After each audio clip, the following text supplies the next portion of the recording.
আসসালামু আলাইকুম। চলে আসলাম সকাল সকাল ঘেরে মাছ ধরার জন্য। এখন কিন্তু এই যে চারো পাতা আছে, উঠাবো, দেখি কি পরিমাণ মাছ বাঁধে সেটা কিন্তু আপনাদেরকে দেখাবো। পানি কিন্তু বেশ আছে, এখন কিন্তু আমি নামবো। এটা হচ্ছে খুলনা অঞ্চলের নোনা পানির ঘের। এই ঘেরে মূলত চিংড়ি, বাগদা আর কাঁকড়া চাষ করা হয়। এই ঘেরের পাশে রয়েছে বড় নদী। বড় নদীর চারপাশে রয়েছে ঘের আর ঘের। এখন কিন্তু চারোটা খোলা হচ্ছে, দেখি চারোর ভিতরে কি মাছ ঢুকিছে। এই যে মাছ মনে প্রচুর। এই যে দেখেন, এর ভিতরে কিন্তু বাগদা আর চিংড়ি মাছ ভরে গেছে। দেখেন বেশ বড় বড় সাইজের বাগদা আর চিংড়ি মাছ ঢুকিছে। দেখেন এই যে চারোটার মুখ খুলে এখন কিন্তু আমি এই বালতির ভিতরে ঢেলে দেব। এই দেখেন বড় বড় সাইজের বাগদা এবং চিংড়ি মাছ বাঁধিছে, এগুলোকে এখন ঝাড়া হচ্ছে। দেখেন বেশ মাছ পেয়েছি আমি। প্রতিদিন বিকালে চারগুলো পাইতে রাখা হয় এবং সকালে এরকম টাইমে এসে চারগুলো ঝেড়ে মাছগুলো বের করে নেওয়া হয়। তো এই চারো থেকে আমার ঝাড়া হয়ে গেছে। এইটা এখন রেখে দিয়ে সামনের দিকে যাব। মাছগুলো কিন্তু বেরোনো প্রায় শেষ। এটা কিন্তু এখন আমি এই জায়গায় রেখে দেবো, রেখে দিয়ে সামনের দিকে যাব। সামনের চারোই কি বাঁধিছে সেটা কিন্তু আপনাদেরকে দেখাবো। তো সামনের চারোই কি বাঁধিছে সেটা দেখার জন্য অবশ্যই ভিডিওটা কন্টিনিউ করুন। আর আমাদের ভিডিও ভালো লাগলে অবশ্যই লাইক কমেন্ট করবেন, শেয়ার করবেন। আর যদি পেজে নতুন হয়ে থাকে তো অবশ্যই ফলো দিয়ে রাখবেন।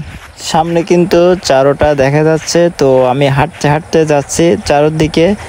ওখানে যে কিন্তু ওইটা উঠবো, উঠানোর পরে দেখব যে চারোয় কি মাছ বাঁধিছে। বাঁশের চটা আর জাল দিয়ে এই চারোটা আমরা তৈরি করি নিজেরাই। তো এখন কিন্তু আমি চলে আসছি চারোর নিকটে। চারোটা বাঁধা রয়েছে, এখন এটাকে আমি খুলবো। তো খোলার পরে দেখা যাক যে কি মাছ পড়েছে। এই যে এটাও কিন্তু বাগদা আর চিংড়ি মাছ পড়েছে। বেশ বড় বড় সাইজের বাগদা আর চিংড়ি মাছ পাওয়া গেছে। তো এটাকে আমি এখন ঢালতেছি। দেখেন বাগদা আর চিংড়ি বেশ বেশ বড় বড় সাইজের পাওয়া গেছে। তো এটা কিন্তু ঝাড়া শেষ। এরপরে আমরা সামনের দিকে যাব। সামনের দিকে আমাদের কিন্তু আরও চারো পাতা রয়েছে। তো সামনের চারোগুলোই কত পরিমাণে মাছ ঢুকিছে সেটা কিন্তু আমরা দেখব। চলে আসলাম আমাদের পরবর্তী চারোয়। চারো এখন এইটা উঠানো হবে।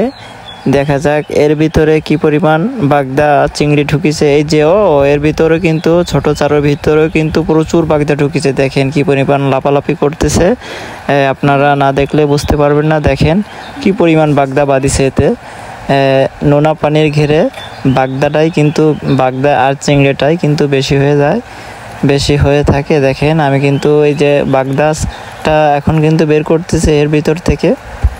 দেখেন এইটা কিন্তু ছটফট করতেছে বেরোর জন্য। এই যে প্রচুর মাছ পেলাম আজকে। এখন কিন্তু আমরা যাব সামনের দিকে।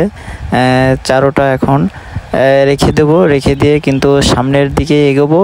সামনের চারোগুলোয় কি পরিমাণ মাছ বাঁধিছে সেটা কিন্তু আপনাদেরকে দেখাবো। তো আমরা চলে আসলাম পরবর্তী চারোয়। এ চারোর ভিতরে আশা করা যায় অনেক মাছ বাঁধবে। তো দেখা যাবে যে উঠানোর পরে কি পরিমাণ মাছ বাঁধিছে। তো আমি এখন এই চারোর বাঁধটা খুলবো। খোলার পরে উঠাবো চারোটা। এই যে দেখেন এই যে এই চারো কিন্তু অনেক মাছ বাঁধিছে। দেখেন বাগদা আর চিংড়িগুলো ছটফট করতেছে কি পরিমাণে। এই যে দেখেন কত বড় বড় সাইজের বাগদা বাঁধিছে। তো এটা কিন্তু আমি এখন বাঁধটা খুলে ঝাড়া হবে। এই যে বাঁধটা আমার খোলা হয়ে গেছে। এখন কিন্তু আমি এই বালতির ভিতরে ঝাড়বো। দেখেন কত বড় বড় সাইজের বাগদা মাছ, কিন্তু বাঁধিছে।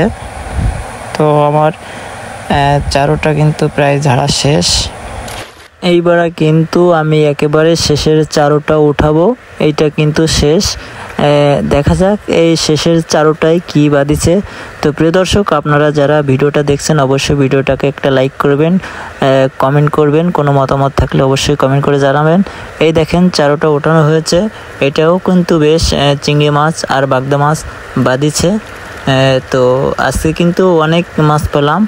এখন কিন্তু এটা বের করা হচ্ছে। এই যে দেখেন বড় বড় সাইজের বাগদা আর চিংড়ি মাছ বাঁধিছে।